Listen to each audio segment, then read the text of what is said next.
Continuamos con este hermoso libro, Mamitas Bíblicas, Cómo criar a las hijas, escrito por el doctor James Dobson. Y hoy continuamos el capítulo 7, las hijas y sus madres. Desde el momento en que se supo que estaba escribiendo un libro acerca de las hijas, los lectores han estado enviándome historias y sugerencias para mi consideración. Una de estas historias me la envió una mujer llamada Marlene, quien está criando a su hija Hannah, una niña de 7 años de edad y de voluntad muy firme. Hace poco las dos estaban pasando un día difícil. Finalmente Hannah colocó sus manos sobre las caderas y dijo: ¿sabes, mamá? Esto no está marchando bien. Quiero otra mamá. Marlene es una mujer muy inteligente y supo exactamente cómo manejar la situación. Sin pestañear dijo: bueno, creo que eso se puede arreglar. Conozco a alguien a quien le encantaría tener otra hija. Fue al teléfono e hizo como que llamaba a una vecina. Después de pretender un saludo, dijo: Hannah ha decidido que no quiere vivir más aquí. Y yo me pregunto si a ti no te gustaría recibirla como tu hijita. La fanfarronada de Hannah no le dio resultado. De inmediato corrió a su madre y le dijo: no, no, no, mamá. Probemos una vez más. Usted probablemente no necesita que yo le diga que conflictos como este entre las madres y sus pequeñas hijas son cosas comunes, aun cuando las hijas son pequeñas. Escucho cosas similares con frecuencia. Si usted tiene varios hijos, es posible que por lo menos uno de ellos sea un niño de voluntad firme. La proporción de niños que nos prueban la paciencia a los niños dóciles es más o menos 1 contra 1. Criar a una hija de carácter firme no será una tarea fácil, y a veces usted necesitará la sabiduría de Salomón para mantenerla en línea. Y sí, es más difícil ahora que en el pasado debido a la intromisión de la cultura. A pesar de estos momentos de estrés entre las madres y sus hijas, estar en contacto emocional con cada hijo debe ser un asunto de alta prioridad. Usted debe mantenerse firme hasta que pase el momento de rebelión.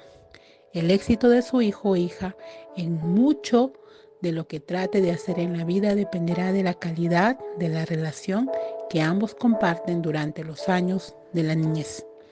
Por cierto, que la forma en que maneja las tormentas de la adolescencia será influenciada directamente por la seguridad de ese vínculo. Veamos ahora cómo puede ser fortalecido. Los especialistas en el desarrollo de los niños se refieren a esa conexión vital entre las generaciones como el apego, y la explicación de la forma en que funciona se le llama teoría del apego. Esta es la clave para resolver muchos de los misterios de la crianza de los hijos. En la década de 1950, los doctores John Bowlby, un psiquiatra inglés, y Mary Ainsworth, una psicóloga estadounidense, fueron los que formularon este concepto por primera vez. Ellos fueron responsables de la investigación más exhaustiva sobre la relación madre-hijo que se había hecho hasta esa fecha. Para entender su trabajo, tomemos el tema con el que concluimos el capítulo 4, sobre los descubrimientos de los estudios sobre el cerebro. La tecnología de imágenes de la que hablamos antes no solo reveló la estructura del cerebro y las hormonas responsables de la programación, sino que también nos ayudó a establecer la conexión entre las experiencias del medio ambiente y la forma en que influyen neurológicamente en un niño. Voy a tratar de no ser demasiado técnico a estas alturas, pero es muy importante que los padres sepan que los primeros 3 años de vida son fundamentales para todo lo que vendrá después. Es un periodo de cambio notable en todas las esferas del desarrollo de un niño. Permítame explicarlo. El cerebro de un niño recién nacido pesa cerca de 25% de lo que pesará su cerebro cuando sea adulto. Para la edad de 3 años habrá producido miles de millones de células y cientos de billones de conexiones o sinapsis entre las células nerviosas. Y es claro que algo dramático está sucediendo neurológicamente. comenzando mucho antes del nacimiento. La buena nutrición es muy importante entre la época de la mitad de la gestación y los 2 años de edad. Este sorprendente aumento en la estructura del cerebro y la capacidad mental ayuda a explicar por qué cada experiencia en la niñez es importante. Una niña que apenas camina, experimenta y trata de entender el desconcertante mundo que la rodea. Siempre me ha fascinado la forma en que este manto de humanidad desciende sobre un bebé. Una bebé que hace poco estaba siendo sostenida por los talones en la sala de partos aumentará muy pronto de 7 a 9 kilogramos. Desarrollará un brillo especial en los ojos, un sentido del humor, una personalidad única, una curiosidad por todo lo que ve o puede tocar y una tendencia independiente que sorprenderá aún a su padre que pesa 70 kilogramos. No hay nada igual en toda la naturaleza. Para entender mejor la teoría del apego, es importante saber que hay periodos críticos durante los primeros años de un niño, cuando algunas oportunidades de aprendizaje se deben aprovechar o se perderán para siempre. Por ejemplo, los bebés requieren estímulo visual normal o pueden ocurrir problemas permanentes con su vista. Los rudimentos del lenguaje hablado también ocurren en un periodo crítico, por lo cual también es muy bueno hablarle mucho a su bebé. Y cuando usted no le está hablando, debería estar escuchando. Escuchar a su bebé tratando de imitarla a usted y oír sus gorjeos y risas. Es muy gratificante. Una de las primeras frases que dijo mi nieto fue: "Qué chévere". Quiero repetirlo. Si se pierden algunas de estas oportunidades, algo del aprendizaje que debería haber ocurrido se perderá o será distorsionado de por vida. Esta es una de las razones por la cual los niños que se crían sufriendo privaciones y pobreza extrema a menudo tienen problemas intelectuales y emocionales. Y este es el kit del asunto. Toda la infancia de una niña debería ser considerada como un periodo crítico. En la relación con su madre, si una conexión apropiada falla, desarrollarse entre ellas, la hija será afectada en forma negativa. Algunas niñas más que otras, por lo que se ha perdido. Esto nos trae de vuelta a los doctores Bowlby y Ainsworth, quienes fueron los primeros en reconocer que los infantes son altamente vulnerables y que la ansiedad, el temor y la confusión los afectan con facilidad. Quiero hablar con más detalle sobre un punto anterior y decir que los niños que están sujetos a periodos largos de trauma emocional experimentan subidas de hormonas del estrés, principalmente de cortisol, que bañan sus inmaduros cerebros causando daño neurológico irreversible.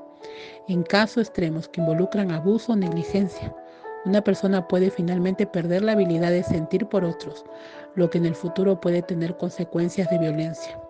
Existen registros de casos trágicos de niños que han estado solos en sus cunas durante horas, hambrientos, enfermos y con miedo.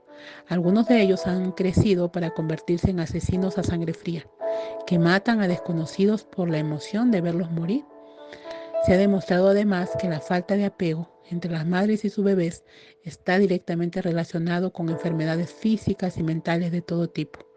La razón es evidente. Si una niña vive sobrecogida por sentimientos negativos y circunstancias estresantes, su inhabilidad de adaptarse en la infancia se convierte en un patrón para toda la vida. La relación entre el apego a la madre y la mala salud no es simplemente una teoría, es una realidad. En contraste, algo maravilloso sucede cuando una madre que nutre emocionalmente intercede con amor a favor de su angustiada bebé. Ella le habla con dulzura, la acaricia, le cambia los pañales incómodos, la acuna en sus brazos y le canta suavemente mientras le provee un seno cálido y nutricio. El bebé en sus brazos se calma tanto emocional como físicamente y sus temores disminuyen. De esa experiencia profundamente satisfactoria, tanto para la madre como para su bebé, se comienza a forzar un lazo entre ellas, establecerá una base para todo lo que ofrezca el futuro.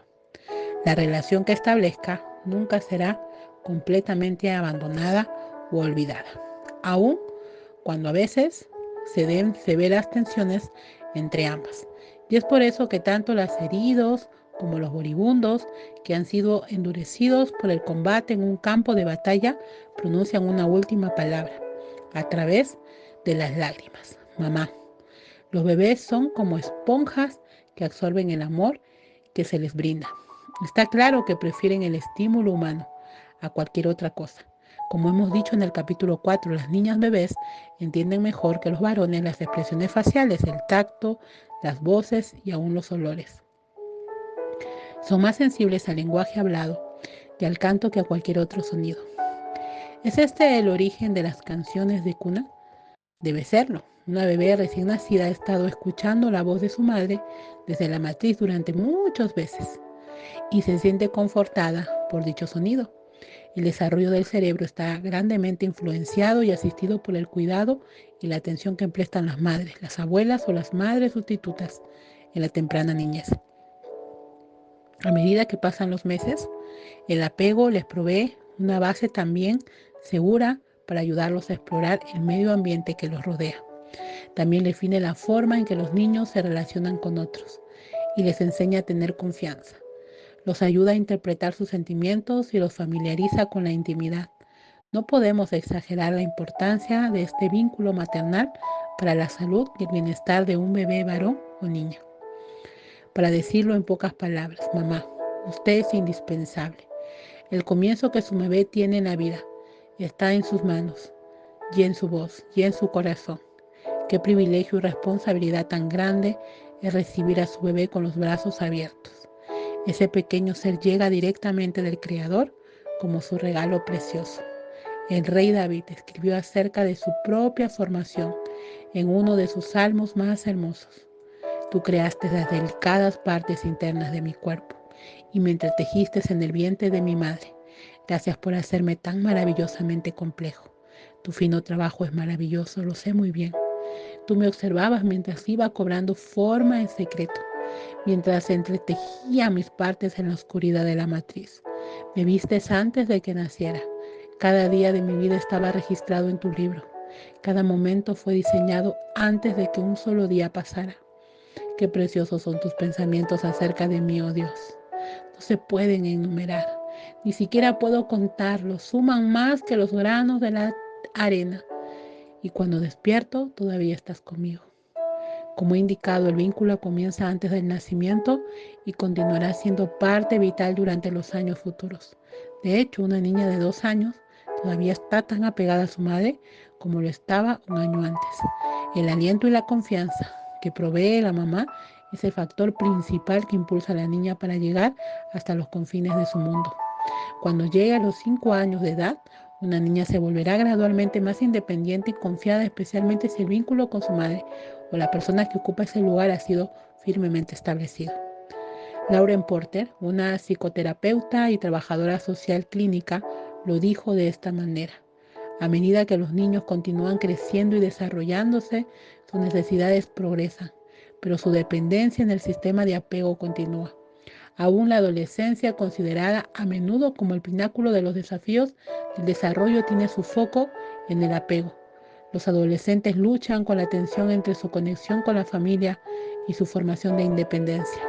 La base que se ha construido en los primeros años es el trabajo, preparatorio para esta fase de la vida.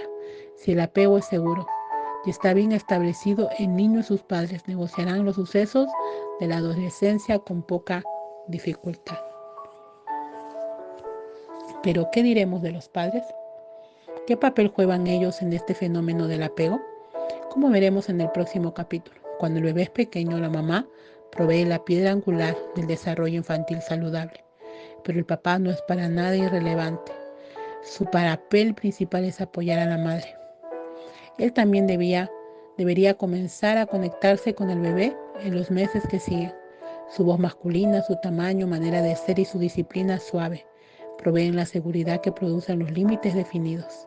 En un mundo donde todo está permitido, donde muchos padres y madres han olvidado o nunca supieron la importancia de la autoridad apropiada, es responsabilidad del padre ayudar a guiar el comportamiento y a enseñar el dominio propio. Cuando mi nieto Lincoln tenía 9 meses, su madre y yo estábamos sentados a la mesa y él estaba en su silla alta para niños. Él se dispuso a tirar un vaso al piso, cuando su mamá, quien se ha vinculado maravillosamente con su hijo, dijo en voz baja, no. El tono de la voz de ella expresó, esto es una sugerencia. Yo me di cuenta de que el niño la iba a ignorar, así que dije con un poco más de fuerza, Lincoln, no. No fui duro con él, pero el tono de mi voz le dijo, esto es una orden. Fue la primera vez que yo le hablé de esa manera. En forma instantánea volvió la cabeza hacia mí y me estudió el rostro. Nos quedamos mirándonos el uno al otro por unos 5 segundos sin movernos y luego ambos sonreímos. Él había examinado mi expresión para ver si yo estaba enojado y se dio cuenta de que yo no estaba enojado, pero también comprendió que yo esperaba que me obedeciera. Su sonrisa dijo, me doy cuenta, y puso el vaso sobre la mesa. Mi sonrisa dijo, eres un niño bueno. Este breve intercambio de 2 palabras y la lectura de rostro entre mi nieto y yo ilustra la forma en que típicamente un hombre maneja los asuntos de disciplina con más facilidad que una madre que es más suave.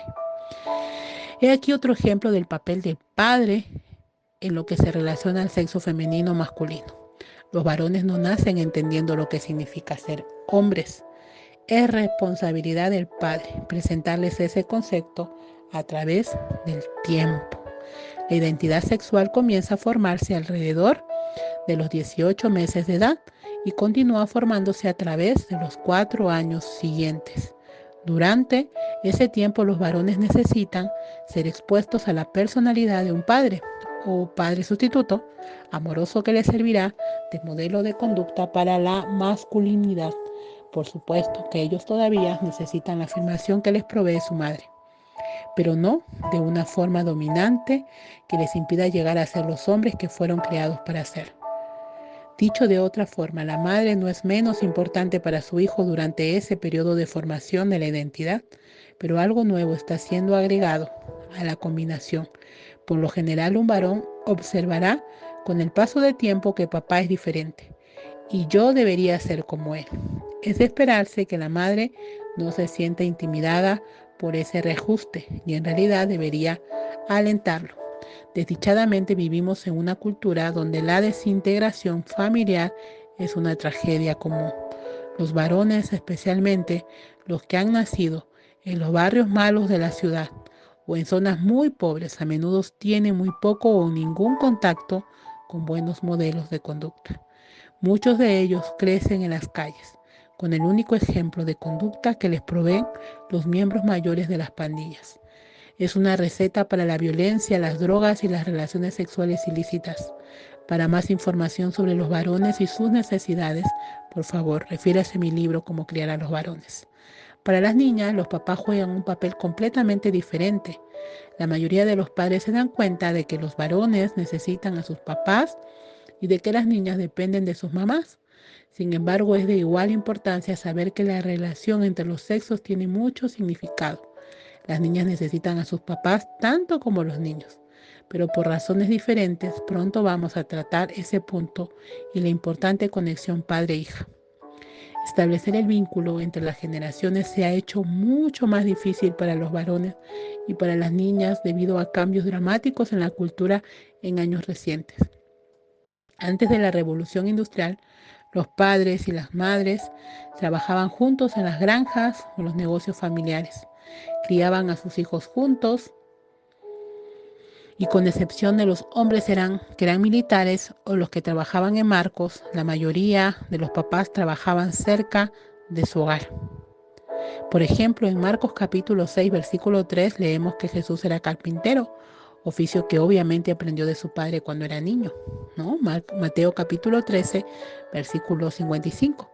Asumimos que su madre María se dedicaba completamente a las tareas del hogar y que vivían cerca del negocio. Ese tipo de estructura familiar es muy raro en estos días. Solo en los últimos 100 años, los hombres han salido de sus hogares para ganarse la vida. Ahora aproximadamente 51% de las madres también trabaja a tiempo completo fuera del hogar. Aquí es donde el establecer vínculos se encuentra un desafío. Hay presiones enormes en millones de madres primerizas para que vuelvan al trabajo lo antes posible después de tener un hijo. En la Oficina de Censos de Estados Unidos hace varios años indicó que solo el 42% de las madres primerizas se tomaba más de 3 meses en el hogar con sus bebés. Muchas regresan al trabajo dentro de un mes o de 6 semanas, dado lo que hemos visto sobre la importancia de establecer un vínculo temprano. Eso puede ser un gran problema.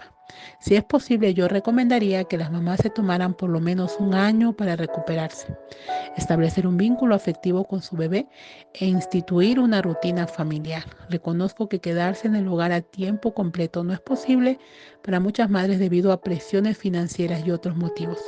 Las madres solteras en general no tienen otra elección. Lamentablemente muchas mujeres enfrentan ese dilema. La mayoría de las mamás primerizas saben intuitivamente que el tiempo compartido con sus bebés es precioso y fugaz. Y a menudo agoniza cuando llega el tiempo de dejar a sus bebés o hijos pequeños en manos de una niñera y regresar al trabajo. La doctora en psicología Daphne de Mannefe, abogada por las madres que se quedan en el hogar, en su libro titulado El deseo maternal, los hijos, el amor y la vida interior. Después de dar a luz de su tercer hijo, ella reconoció una ansia interior de estar con sus hijos. Escribió: sentí como que una soga invisible me arrastraba hacia mi hogar. Después de hablar con muchas otras madres que tenían el mismo conflicto, ella concluye: para ninguna mujer el deseo maternal es todo lo que existe. Sin embargo, para muchas de nosotras es una parte importante de quienes somos. La doctora de Mannefi dejó su práctica y se convirtió en ama de casa a tiempo completo. La escritora Eileen Sprague, quien trabaja por cuenta propia, buscó explicar por qué las madres que trabajan fuera del hogar se ofenden fácilmente aún cuando se hacen referencias casuales sobre su trabajo. Ella escribe: ¿qué es lo que hace que una mujer que trabaja fuera del hogar reaccione de esta manera? Es porque todas las mañanas se le parte el corazón cuando su hijito de 2 años llora y tiene que ser sujetado para que no corra tras ella por la vereda cuando sale para el trabajo. Es porque se siente forzada a continuar con una conversación telefónica acerca de las decoraciones del 5º grado para el Día de Acción de Gracias, mientras su cliente está mirando el reloj en la sala de espera. Y por supuesto, debido a que necesita el dinero que gana para pagar las cuentas. Entonces Sprague explora la otra cara de la moneda y describe la susceptibilidad de las madres que se quedan en el hogar a tiempo completo. Dice: muchas madres que se quedan en el hogar tampoco creen en el argumento de que tengo que trabajar, puesto que han sacrificado un sueldo y se han apretado al cinturón. Ven el segundo sueldo de una vecina como una extravagancia, al igual que el del nuevo automóvil Lincoln Navigator en la cochera. Sprague continúa: yo he vivido en esos dos mundos durante los últimos 13 años, porque trabajo desde mi casa para poder estar cerca de mi hija, Keegan, de 13 años, y de mi hijo Tucker, de 11 años. A veces eso me hace sentir como una espía quisquillosa. Me estremezco cuando escucho a conocidas que no trabajan criticando a una madre que tiene un empleo. Y me indigno cuando mis amigas que trabajan fuera del hogar se preguntan qué es lo que hacen todo el día las madres que se quedan en sus casas. En ambos casos, es una poderosa fuente de conflicto interno. El sistema parece confabularse contra los dos estilos de vida, con las madres que no trabajan fuera del hogar y sintiendo que no las respetan porque no tienen una carrera, y con las que trabajan fuera del hogar sintiendo culpables por no estar con sus hijos todo el tiempo.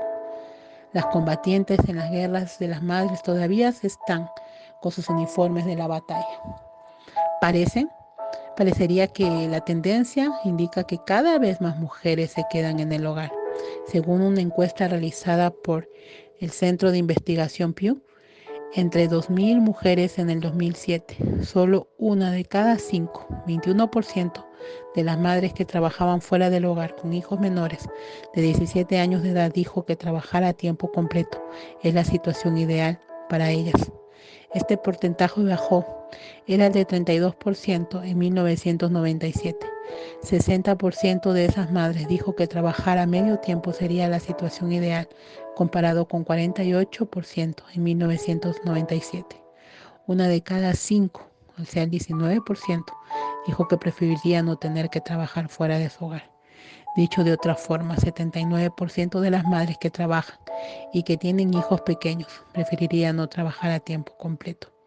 Por otro lado, solo el 16% de las madres que se quedan en el hogar y que tienen hijos pequeños dijo que la situación ideal sería tener un empleo a tiempo completo, lo cual bajó de 24% en 1997.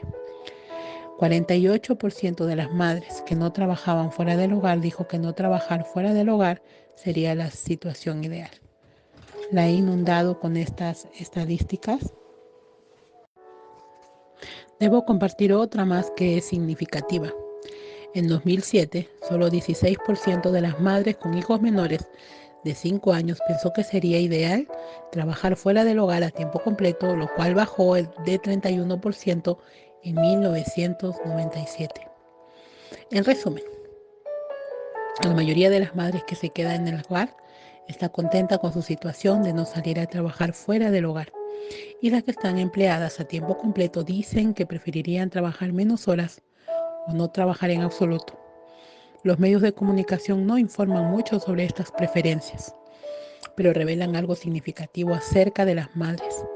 La mayoría de ellas trabaja fuera del hogar porque siente que debe hacerlo. Y cuanto más pequeños son sus hijos, tanto más anhela quedarse en el hogar. Qué triste es que las mujeres que tanto anhelan quedarse en el hogar con sus bebés no tengan la oportunidad de hacerlo. Dado que desde el año 2008 la situación económica ha empeorado, tal vez más mujeres se vean forzadas por necesidades financieras a volver a trabajar fuera del hogar.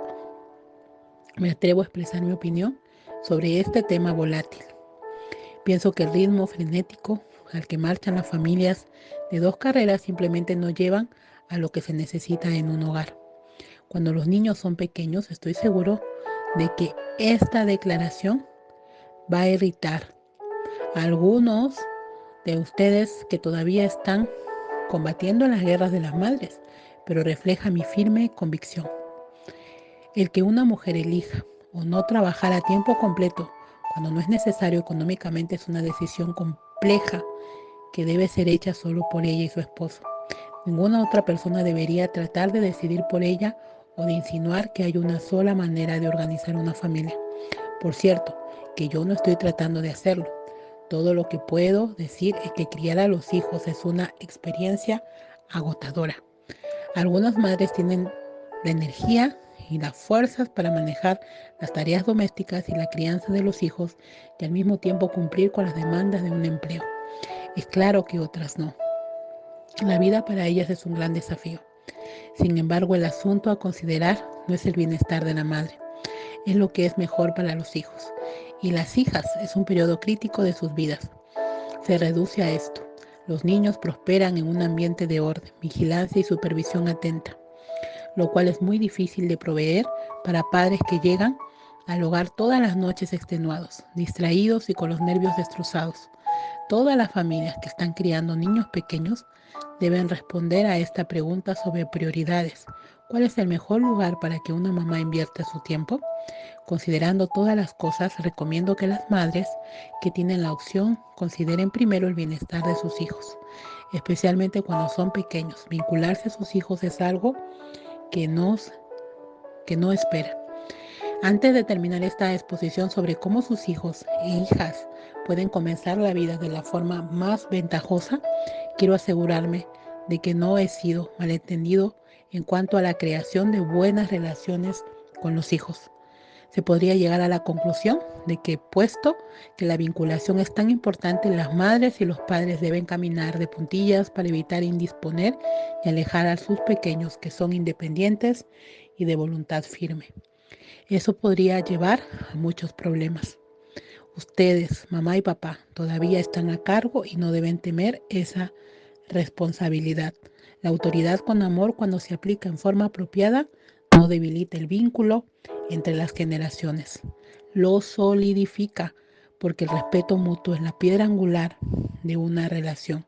Las madres que son demasiado cautelosas cuando tratan a sus hijos pequeños lo privan de la guía, la disciplina y los límites que son necesarios para un desarrollo saludable.